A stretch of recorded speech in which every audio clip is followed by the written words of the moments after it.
Dear brothers and sisters, I welcome you all to hear and see this video message. In this video, we are going to see responsibilities of central and state governments with regard to police in India. Content for this video I given in the description. You can go through and study. The responsibilities of the state and central police force are different. State police forces are primarily in charge of local issues such as crime prevention and investigation and maintaining law and order, while they also provide the first response in case of more intense internal security challenges, that is terrorist incident or insurgency related violence. The central forces are specialized in dealing with such conflicts. For example, the Central Reserve Police Force is better trained to defuse large-scale riots with least damage to life and property as compared to local police. Further, the central forces assist the defense forces with border protection. The center is responsible for policing in the 7 union territories. It also extends intelligence and financial support to the state police forces. Expenditure on police accounts for about 3% of the central and state government budget.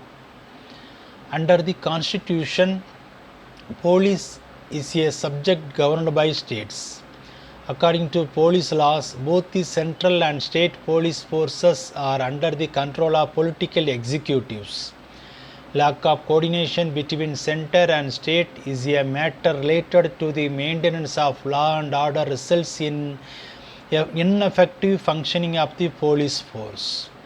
The dual command at district and state level has resulted in the problem of coordination between the civil servants and police officials because of ego clashes and inconceivable personal differences.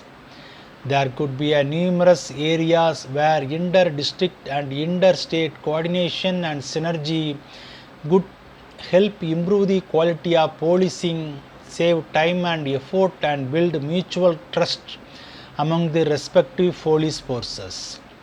The legal institutional framework governing police matters in India was inherited from the British.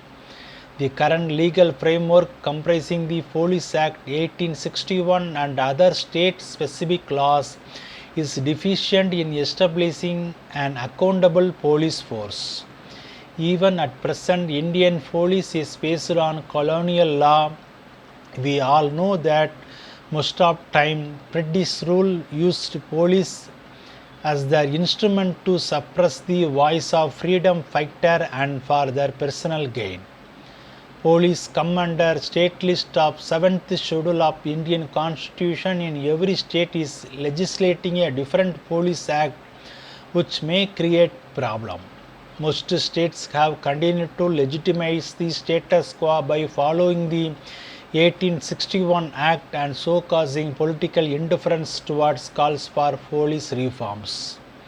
For instance, the Model Police Act 2006, born out of recommendation from the Police Act Drafting Committee and the Supreme Court directive in the Prakash Singh judgment, has still not been uniformly implemented across states, with certain states' acts being in blatant disregard of the apex court directives. Therefore, we needed uniformity of Police Act for entire nation. Bible talks about joint responsibility of policing in India. In Leviticus chapter 24 verse 12, then they, that is state governments, put him in custody, waiting for Moses, that is union government, to give them a clear decision in accordance with command of the Lord. Also in Exodus chapter 18 verse 26, these men, that is state government, were always available to solve the people's common disputes. They brought the major cases to Moses, that is union government, but they took care of the smaller matters themselves. Amen.